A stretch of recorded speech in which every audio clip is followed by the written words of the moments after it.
What's up guys, I'm Jack, and I'm a DP based in Philadelphia, and I run Anomaly Films, which is a full-service production company. One question I constantly get asked by younger filmmakers coming up is how you just kind of build your career, get more work, and get seen by more people. To me, that's definitely a loaded question because there's really like no correct route to go through the film industry. I think years ago there was kind of a little bit of a route that you could follow, like you could start as a PA, go to grip or go to AC, get in the camera department, and kind of climb that ladder to the specific position you wanted to be in within the film industry, but I think that's kind of out the window now.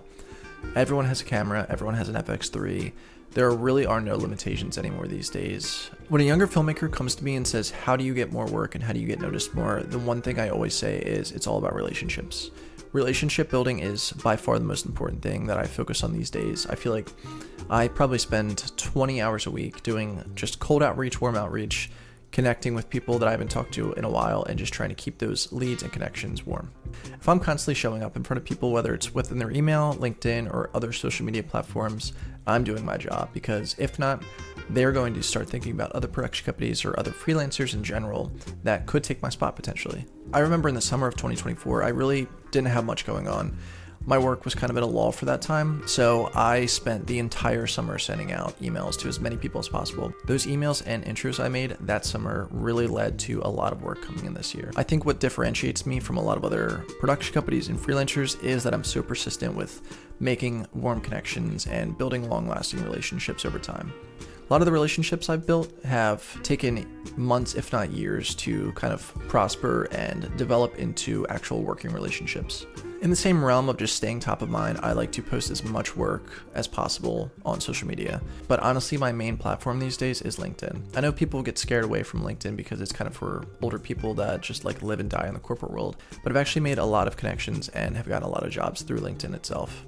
I really do think it's important to utilize platforms like LinkedIn because whoever's going to hire you at the end of the day, whether it's a producer, a creative director, or director of marketing, they're on LinkedIn and they will see your work if you're showing up consistently enough. Another massive thing for me is creating spec projects. I cannot stress enough how important spec projects are to create. Years ago, I was talking to a previous professor of mine about creating a passion project or spec project, and he kind of changed my entire thinking about when it comes to creating these projects. He said, don't think of it as a passion project or a spec project, think of it about as a where you want to go project. You're pretty much setting a new standard. I'm really not getting the work I want to get, so I have to go out and create that work so people know that I can handle these projects and kind of meet their standards when it comes to production. I think when people go to create spec and passion projects, they just think they're supposed to create like the coolest possible piece, which is true, but a lot of people have the habit of creating pieces for like Nike or Under Armour and stuff like that, where there's 1,000,001 videos out there like that already. When creating passion projects, it's really important to do something unique, and it's just as important to get a crew on that levels up your project even more than you can. My last video actually talked about our previous spec project called Elements, which was a garment-focused ad. This video honestly changed everything for me. While it hasn't necessarily gotten me specific jobs just yet, it has opened so many doors and acted as a major marketing tool for me. A lot of times when I'm reaching out to people, that garment ad is the first link I post in the email or thread that I'm reaching out to them with. It's such high quality, in my opinion, that they immediately just see what we're capable of and kind of sets a new standard for production for them. I would say when it comes to these projects, it's even less important about the brand you're creating it with, and more important about the story you're telling and the crew you're putting together.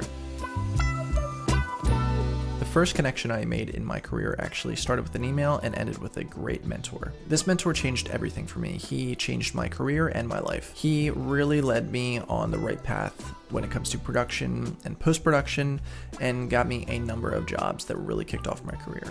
Just to give you a little bit of a timeline, I met that mentor back in 2013, who I continued to work with through 2018 and 2019. He ended up getting me so much work that led to even more work that eventually led to some of the big clients I work with today. So you really never know where a connection could lead you as long as you take that jump and initially reach out. Just to recap, there are a number of ways to get noticed in the film industry and get more work. For me, it just really boils down to staying consistent, staying top of mind, and constantly putting good work out there. If you're a filmmaker struggling to break through, I would start making the work that you want to get, posting it out there, and connecting with as many people as possible, because you really never know where it will lead.